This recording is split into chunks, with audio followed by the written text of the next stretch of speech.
Bonjour à tous et bienvenue sur la chaîne. On se retrouve aujourd'hui pour le taroscope du mois de septembre pour les scorpions, ascendant scorpion et lune en scorpion. Ceci est un tirage général, donc s'il ne résonne pas avec votre situation, je vous invite à consulter le taroscope de votre signe ascendant et celui de votre signe lunaire afin d'avoir plus d'informations.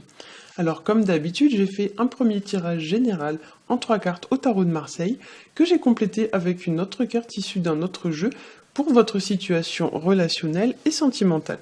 Donc on va commencer tout de suite avec le premier tirage qui est le tirage réalisé au tarot de Marseille.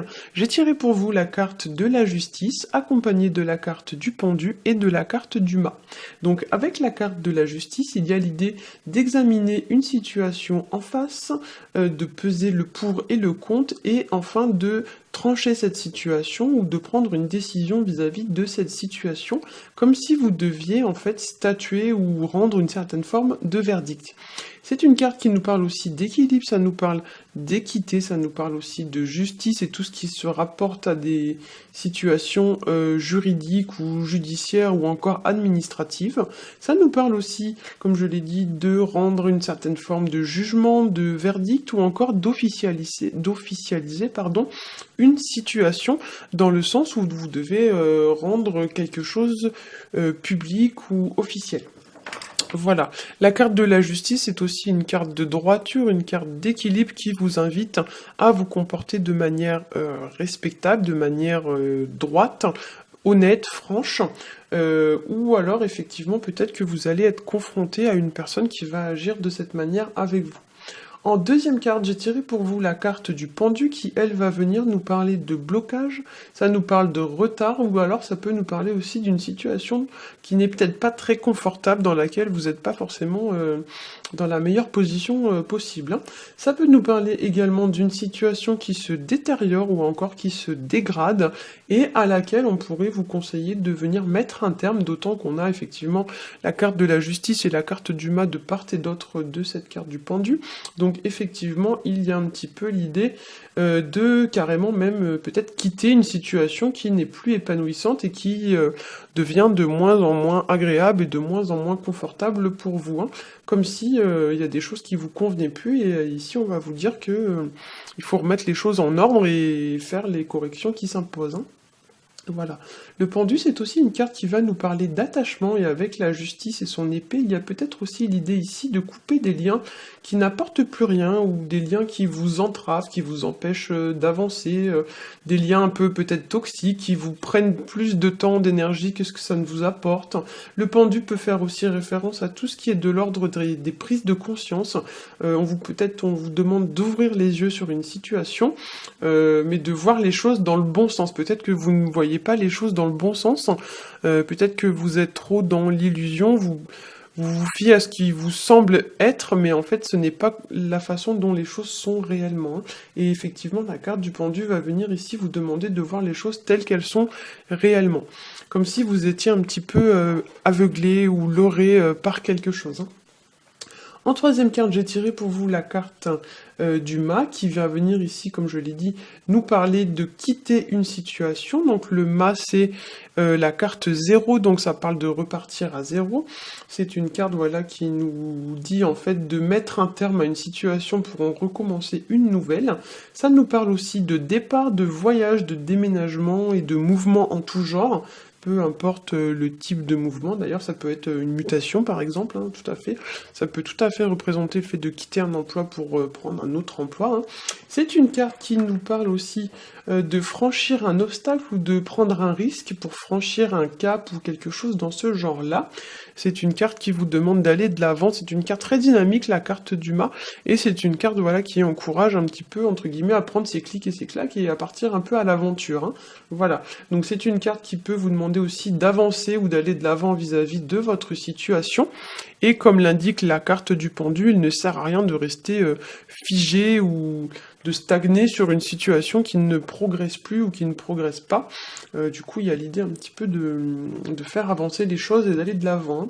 Avec la carte du mât et la carte de pendu, on pourrait également vous demander de vous délester d'une certaine forme de poids ou de vous délester de quelque chose ou quelqu'un qui vous entrave, de laisser ces choses ou ces personnes derrière vous, tout ce qui peut vous retenir prisonnier, etc. Vous laissez ça derrière vous et vous vous échappez, vous avancez, vous progressez, vous prenez le large, hein, comme on dit.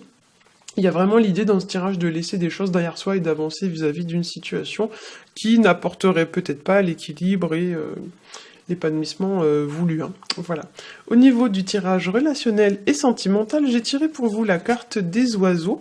Alors, à savoir que dans ce jeu, il y a 2 cartes des oiseaux. Il y a la carte des oiseaux un petit peu, entre guillemets, sombre comme celle-ci. Donc c'est la carte des oiseaux, mais on l'appelle aussi la carte des chouettes. Et il y a une autre carte des oiseaux qui est un petit peu plus, entre guillemets, plus fun. Et là, effectivement, pour vous, c'est cette carte-là qui est sortie. Donc, effectivement, dans cette version de la carte, on va parler de choses qui sont peut-être un peu difficiles à vivre, qui sont mal vécues, comme si chez vous, ça allait générer un peu de stress, de l'angoisse, des inquiétudes, etc. Voire même un peu de nostalgie, de mélancolie, tout ce qui est lié un petit peu au mental, hein, donc tout ce qui va être un petit peu des choses voilà qui tournent un peu dans votre tête, que vous ressassez, etc., etc. Ça peut nous parler aussi de tout ce qui va être lié à votre intuition. On peut vous demander effectivement de vous fier à votre intuition, d'avoir une compréhension intuitive des choses, voilà, de pas voir forcément, comme je l'ai dit, au niveau des apparences, mais fiez-vous à votre intuition parce qu'il est possible qu'il y ait des choses qui vous passent sous le nez sinon. Voilà, on pourra parler aussi d'un mental un petit peu actif, comme si pour certains vous alliez beaucoup ressasser, beaucoup cogiter. Et avec cette carte, on pourrait parler également de prendre de la hauteur ou de la distance vis-à-vis d'une situation, voire même de prendre son envol dans un contexte qui n'est pas forcément très propice à cela. Mais il y a l'idée, voilà, de prendre une certaine forme de distance, de hauteur ou quelque chose dans ce genre-là, et on a un peu cette notion avec la carte du mât où il y a vraiment l'idée de laisser des choses derrière soi et d'avancer coûte que coûte, hein, voilà. Pour certains, avec cette carte des oiseaux, vous pourriez aussi éprouver de la nostalgie ou broyer un petit peu du noir. Et on vous demande quand même néanmoins avec cette carte de passer à autre chose. Il y a l'idée que ça va être peut-être un peu compliqué pour certains d'entre vous, pas tous hein, bien heureusement, mais pour certains il est possible que ce soit un petit peu compliqué. Mais on va dire que voilà, ça sert à rien de broyer du noir sans cesse et de ressasser, ressasser, ressasser. Il y a un moment donné où il faut tourner la page et puis voilà, il faut avancer. Hein. C'est un peu l'idée générale de ce tirage. Hein. Pour certains, on pourrait aussi vous demander, donc comme je l'ai dit avec la carte du mât, de passer à l'action, de ne pas rester passif vis-à-vis d'une situation ou d'une relation. Les oiseaux peuvent également représenter tout ce qui va être de l'ordre des prises de bec ou des prises de tête, tout ce qui est un petit peu l'opposition avec une autre personne ou avec d'autres personnes, tout ce qui va être aussi de l'ordre des rumeurs, des cancans, des ragots, des gens qui parlent un petit peu derrière votre dos, si on peut dire ça comme ça. Ça peut représenter aussi tout ce qui va se rapporter, encore une fois ici, à tout ce qui va être de l'ordre du déplacement, du déménagement, ou tout autre mouvement de ce style-là.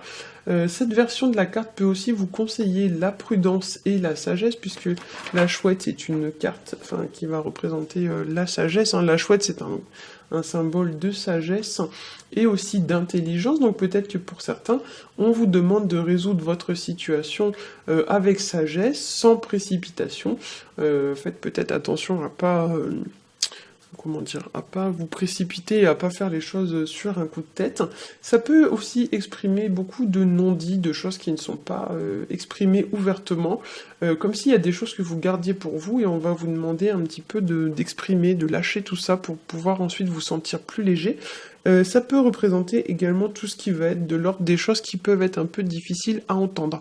Donc peut-être que vous allez avoir des remarques, voilà, des remarques désagréables ou ce genre de choses, mais peut-être que pour certains, il y a des choses qui vont pas être très faciles à accepter ou à encaisser. Et enfin, avec la carte des oiseaux, on parlera de communication, notamment de communication un peu rapide, donc style SMS, communication orale, verbale, ou alors de communication par le biais des réseaux sociaux. Voilà, j'espère que ce tirage vous aura éclairé. Si c'est le cas, n'hésitez pas à liker, à partager et à vous abonner. Pour ma part, je vous souhaite un très bon mois de septembre et je vous dis à bientôt.